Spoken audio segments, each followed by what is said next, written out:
എന്താടാ നിഖിലെ നീ വിഷമിച്ചിരിക്കുന്നത്? എന്നോട് പറയടാ, പറ.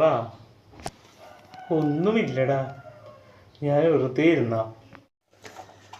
ചുമ്മാ ചാട കാണിക്കാതെ എന്താ കാര്യം എന്ന് പറ ചെറുക്ക, എനിക്ക് വേറെ പണിയുണ്ട്, വേഗം പറ. ആകെ ആഴ്ചയിൽ 2 പീറ്റ ഇട്ടു. ആ പീറ്റ സമയത്ത് മാത്സ് ടീച്ചർ വന്ന് മാത്സ് പഠിപ്പിക്കുക. എന്ത് കഷ്ടമാണിത്. ടീച്ചർ കുട്ടികൾ പഠിച്ച് മാർക്ക് മേടിക്കാൻ വേണ്ടിയല്ലേ ക്ലാസ് എടുക്കുന്നത്, അതെ വെറുതെ അല്ലല്ലോ.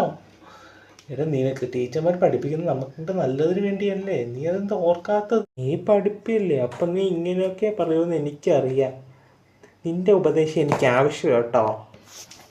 ഞാൻ ന്യായീകരിക്കാൻ നോക്കിയതല്ല, ഞാനൊരു സത്യം പറഞ്ഞതാ.